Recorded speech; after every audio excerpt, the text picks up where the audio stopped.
Krista Hughes, owner of Caring Transitions. With me today is Herb Sanderson. Herb has been my lifelong mentor and just a good friend of mine, and he has guided me through a lot of things. Today, he's going to guide me through the issue and topic of recycling.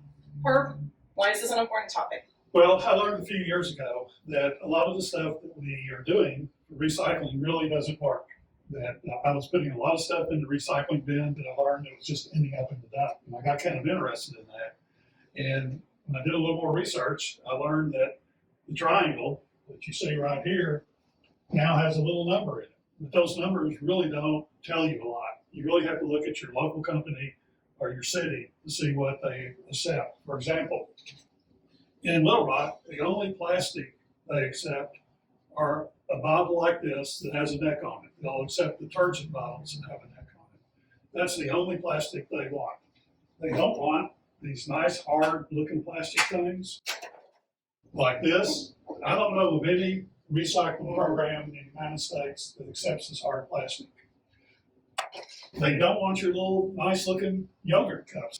They don't want any type of plastic cups. And I know you have a pet peeve. I do. Mine is, ta-da, the straw.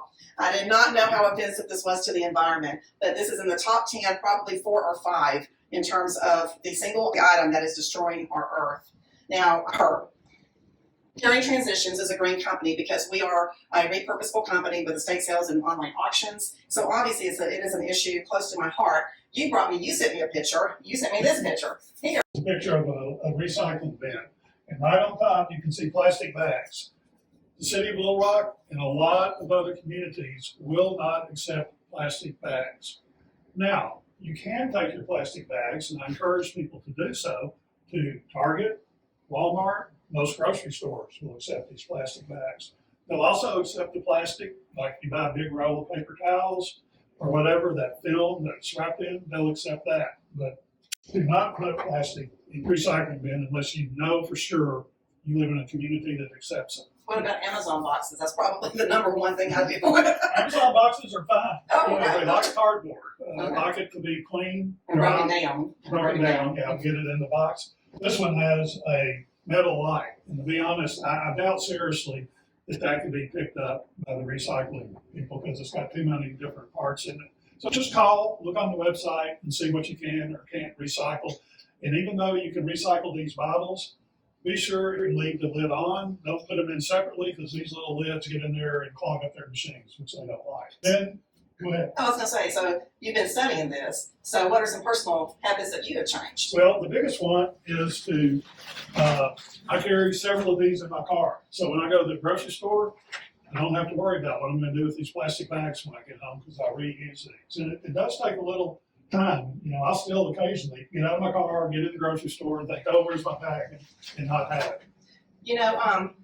We all made, as a society, a lot of changes during the pandemic. As a personal challenge, I came in one day carrying a case of water, and I decided that was my last case of water to bring into my office. So we signed up with a water service, and we use those big jugs, and we have glass cups. I have made the personal commitment to not use a straw, as much as possible. I don't use them. I used to pick up garbage here at my office, and the biggest offenders were straws and lids that go on top of your to-go.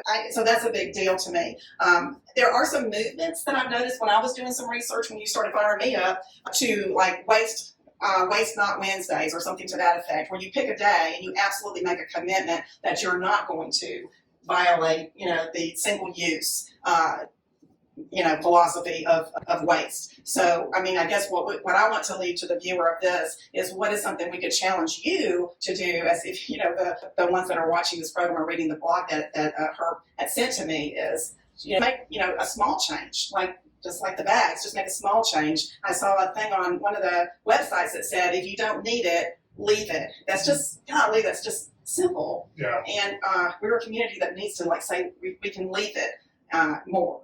So yeah, and one final thought, even if you're not a big environmentalist, when people put stuff in here that doesn't belong here, the city's going to have to buy more trucks to pick it up. They're going to have to pay people at the recycling center to go through there and take that stuff out.